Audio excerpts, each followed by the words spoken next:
जय श्री कृष्णा। राधे राधे दोस्तों। अब आइए सुनते हैं एकादशी के दिन सुनी जाने वाली शालिग्राम जी की पुण्य फल प्रदान करने वाली सच्ची कथा। एक कसाई था सदना, वह बहुत ईमानदार था। वो भगवान के नाम और कीर्तन में मस्त रहता था। यहाँ तक कि मांस को काटते बेचते हुए भी वह भगवान नाम गुनगुनाता रहता था। एक दिन वह अपनी ही धुन में अर्थात भगवान के नाम को जपते हुए कहीं जा रहा था कि उसके पैर से एक पत्थर टकराया। वह रुक गया और उसने देखा एक काले रंग के गोल पत्थर से उसका पैर टकरा गया है। उसने वह पत्थर उठा लिया और अपनी जेब में रख लिया, यह सोचकर कि यह मांस तौलने के काम आएगा। वापस आकर उसने वह पत्थर मांस के वजन को तौलने के लिए काम में लगाया। कुछ ही दिनों में उसने समझ लिया कि यह पत्थर कोई साधारण नहीं है, क्योंकि जितना वजन उसको तौलना होता है पत्थर उतने वजन का ही हो जाता है। धीरे धीरे यह बात फैलने लगी कि सदना कसाई के पास वजन करने वाला पत्थर है। वह जितना चाहता है पत्थर उतना ही तौल देता है। अगर किसी को 1 किलो मांस देना होता है तो तराजू में उस पत्थर को एक तरफ डालने पर दूसरी ओर 1 किलो का ही मांस तुलता है। अगर किसी को 2 किलो चाहिए होता है तो वह पत्थर 2 किलो के भार जितना भारी हो जाता। इस चमत्कार के कारण उसके यहाँ लोगों की भीड़ जुटने लगी। भीड़ इकट्ठा होने के साथ ही सदना के दुकान की बिक्री बढ़ गई। यह बात एक ब्राह्मण तक पहुंच गई।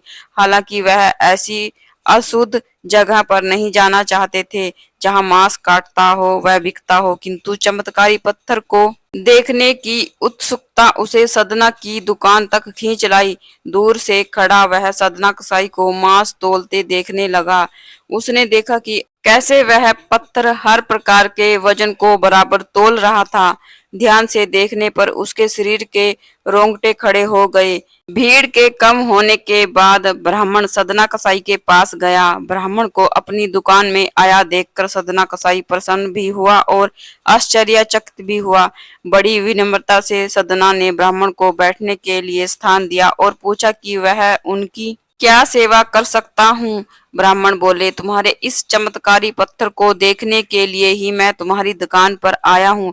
यह यूं कहिए कि चमत्कारी पत्थर ही मुझे यहाँ खींच कर तुम्हारी दुकान पर ले आया है। बातों ही बातों में उन्होंने सदना कसाई को बताया कि जिसे पत्थर समझकर वो मांस तौल रहा है वास्तव में वो शालिग्राम जी हैं, जो कि भगवान का स्वरूप होता है। शालिग्राम जी को इस तरह गले कटे मांस के बीच में रखना और उनसे मांस तौलना बहुत बड़ा पाप है।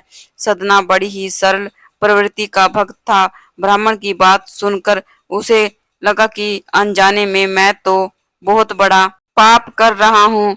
अनुनय विनय करके सदना ने वह शालिग्राम उन ब्राह्मण को दे दिया और कहा कि आप तो ब्राह्मण हैं, इसलिए आप ही इनकी सेवा परिचय करके इन्हें प्रसन्न करें। मेरे योग्य कुछ सेवा हो तो मुझे अवश्य बताएं। ब्राह्मण शालिग्राम शिला को बहुत सम्मान से घर ले गया। घर आकर उन्होंने श्री शालिग्राम को स्नान करवाया। तत्पश्चात पंच अमृत से अभिषेक किया।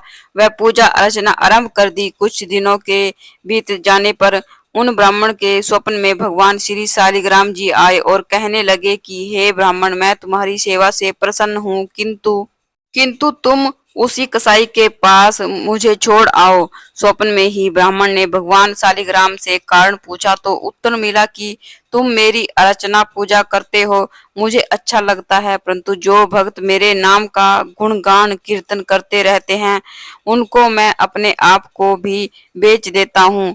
सदना तुम्हारी तरह मेरी सेवा नहीं करता है, परंतु वह हर समय मेरा नाम गुनगुनाता रहता है, जो कि मुझे बहुत अच्छा लगता है, इसलिए तो मैं उसके पास गया था। ब्राह्मण अगले दिन ही सदना कसाई के पास गया और उनको प्रणाम करके सारी बात बताई।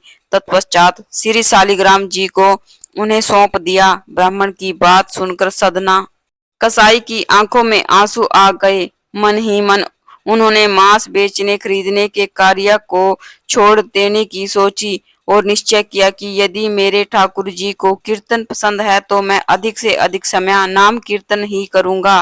तो ऐसे हैं हमारे भगवान श्री शालिग्राम जी। भगवान तो बस भाव के भूखे हैं, जहाँ भाव होता है वहीं भगवान होते हैं। एक बार प्रेम से बोलिए श्री शालिग्राम भगवान की जय। तो फ्रेंड्स, अगर आपको कथा अच्छी लगी है तो श्री शालिग्राम भगवान की जय कमेंट बॉक्स में जरूर से लिखें। तो फिर मिलते हैं एक और नई कथा के साथ। तब तक के लिए राधे राधे, शालिग्राम भगवान की जय।